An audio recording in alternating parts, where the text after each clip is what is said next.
ഇന്നത്തെ വീഡിയോയിൽ പറയുന്നത് രേവതി നക്ഷത്രത്തിൽ ജനിച്ചവർ അറിഞ്ഞിരിക്കേണ്ട ചില കാര്യങ്ങളെക്കുറിച്ചാണ്. അപ്പോൾ എൻ്റെ വീഡിയോയ്ക്ക് നിങ്ങൾ ലൈക്ക് ചെയ്യുക, ഷെയർ ചെയ്യുക, കമൻറ്റ് ചെയ്യുക. ആദ്യമായിട്ട് എൻ്റെ ചാനൽ നിങ്ങൾ കാണുകയാണെങ്കിൽ ആ ബെല്ല് ബട്ടന് ചുവന്ന ബട്ടന് ഒന്ന് അമർത്തിക്കൊണ്ട് എൻ്റെ വീഡിയോകൾ കാണുക. നമുക്ക് വീഡിയോയിലേക്ക് പോകാം.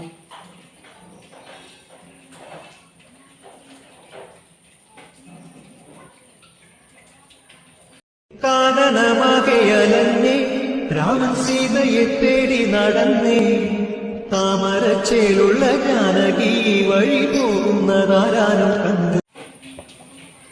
അപ്പോൾ എൻ്റെ ഫോൺ ഇത്തിരി കേടുകൾ വന്നു തുടങ്ങിയിട്ടുണ്ട്. ഇനി ഞാൻ എന്ത് ചെയ്യും എന്നുള്ളൊരു ചിന്തനയിലാണ്. എനിക്ക് മറ്റൊരു ഫോണില്ല. വീഡിയോ ഒക്കെ ചെയ്യണമെങ്കിൽ ഫോൺ വിളിക്കണമെങ്കിൽ ഒക്കെ എനിക്ക് ഈ ഒരു ഫോണുള്ളൂ. അപ്പോൾ ഇതിന് ചില കേടുപാടുകളൊക്കെ ആയി തുടങ്ങുക. അപ്പോൾ തോണ്ടി കൊടുത്തൊന്നല്ല പോണത്. പിന്നെ എന്ത് ചെയ്യുന്നുള്ള ചിന്തനയിലാണ് ഞാൻ. അപ്പോൾ ഇന്ന് നമ്മൾ വീഡിയോയിലെ വിഷയം എന്ന് പറഞ്ഞാൽ എന്താ, രേവതി നക്ഷത്രത്തിൽ ജനിച്ചവർ അറിഞ്ഞിരിക്കേണ്ട ചില കാര്യങ്ങളെക്കുറിച്ചാണ് ഞാൻ പറയുന്നത്. അപ്പോൾ നിങ്ങൾ ഉടനെ തന്നെ ഒരു പേനയും പേപ്പറും എടുത്ത് ഞാൻ പറയുന്ന കാര്യങ്ങളൊക്കെ ഒന്ന് എഴുതിയെടുത്ത് അത്തരത്തിലുള്ള ദേവതാമാരെ ആരാധിച്ച് ക്ഷേത്രദർശനം നടത്തി വഴിപാട് കഴിച്ച് നിങ്ങൾ മുന്നോട്ട് പോയാൽ നിങ്ങളുടെ ജീവിതത്തിൽ അല്പം ശാന്തി സമാധാനമൊക്കെ നമുക്ക് തന്നെ സ്വയം നേടിയെടുക്കാൻ കഴിയും. നമുക്ക് തുടരാം. നക്ഷത്രം 27 രാശി 12 ഗണം 3 ഗണത്തെ 3 തിരിച്ചിരിക്കുന്നു. ദേവഗണം, മനുഷ്യഗണം, അസുരഗണം. ഈ ഏതെങ്കിലും ഒരു ഗണത്തിലായിരിക്കും നമ്മൾ ഓരോരുത്തരും ജനിച്ചിട്ടുണ്ടാകുക എന്ന് അറിയുക. രേവതി നക്ഷത്രത്തിൽ ജനിച്ചവർ ആരാധിക്കേണ്ടത് ശ്രീകൃഷ്ണ ഭഗവാനെയും മഹാവിഷ്ണുവിനെയുമാണ്.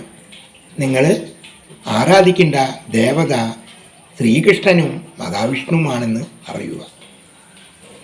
വിഷ്ണു മന്ത്രവും ലക്ഷ്മി മന്ത്രവും ദിവസം ജപിക്കാൻ കഴിഞ്ഞെങ്കിൽ വളരെ നല്ലത്.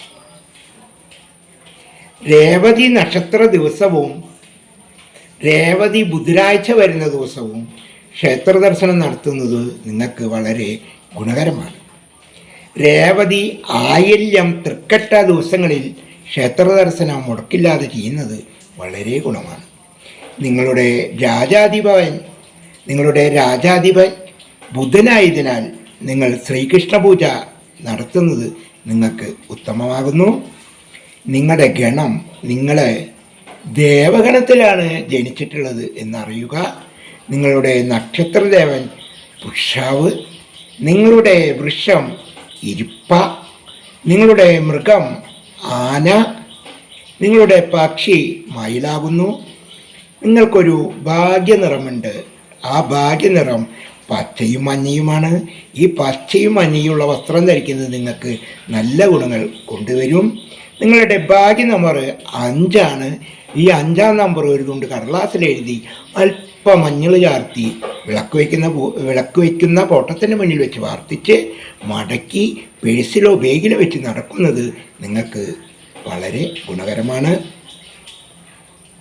നിങ്ങൾക്കൊരു ഭാഗ്യ ദിവസമുണ്ട്. നിങ്ങളുടെ ഭാഗ്യ ദിവസം ബുധനാഴ്ചയാണ്. ഈ ബുധനാഴ്ച ദിവസം നല്ല കാര്യങ്ങൾക്ക് ഇറങ്ങുക. തീർച്ചയായും അനുകൂലമുണ്ടാകും.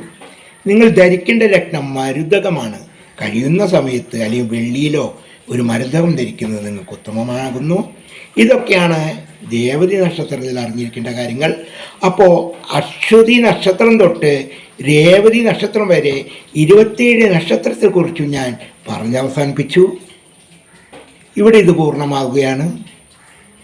ഇനി നമുക്ക് പുതിയ വീഡിയോകളായിട്ട് കാണാം. അതുവരെ എല്ലാവരും സ്വസന്തോഷമായിരിക്കും.